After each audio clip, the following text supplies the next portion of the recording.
there's something I haven't really thought about and virtually neglected for my training. And I just recently started to look into it and try to implement it. That's this. It's your pre-workout meal. A lot of the times I would go into lifts fasted. Like sometimes I'd come home from school and right after then I would lift. Or maybe I'd just wake up during spring break and I lift right away. That'd be the first thing I did. But now I look back and I think there's potentially not only more muscle I could have gained, but I could have had simply better workouts if I just fueled properly. So what I do, I looked into the research, and I'm going to highlight a few things what you need to keep in mind for what your pre-workout meal should contain. First, what does it actually matter? Like, yeah, sure, it makes muscle or gives you more energy, but how does it actually work?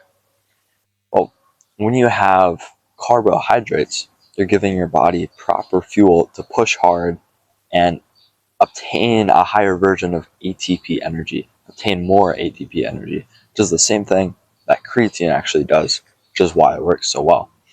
So with pre-workout meals, you're going to give your body the proper nutrients and supplements to push hard and to really work and get that extra 1 or 2 reps. So what should your pre-workout meal contain? And there's a combination of things, and it also depends on when you're going to work out. If you're going to work out an hour to an hour and a half from now, your meal should contain a little bit of protein, a decent amount of carbs, but also fats. So that way, when you take it and you don't work out for another hour or an hour and a half, your body stores onto that food for longer. Whereas if you don't take it with fats, which is what you want to do when it's closer to an hour and a half or less from your lift, and you don't want to take fats then, because that way the food processing is not slowed down by the fats. That's what fats do. That's why sometimes you'll hear you're supposed to take your vitamins with a fatty meal or just a meal in general, because the fats slow everything in the body down. So to summarize, when you're taking it an hour or an hour and a half away from your workout, your meal should contain some sort of fats, a decent amount of carbs, and a little bit of protein.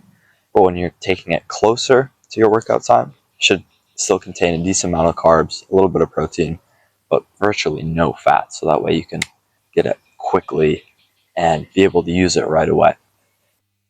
So, I hope you found this helpful. I'm going to research a little bit more into it. This is something that really interested me, and I've started doing more and more. Like, for example, some of these meals that have a protein shake with oats. For me, dry oats they're pretty hard to get down, even in a blender.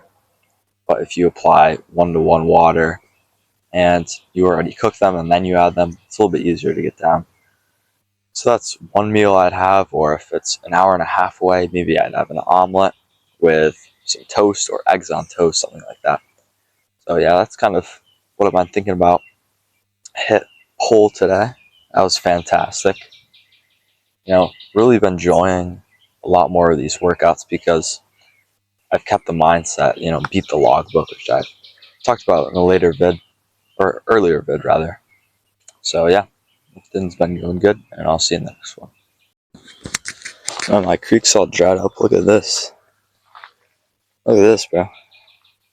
Tons of mosquitoes.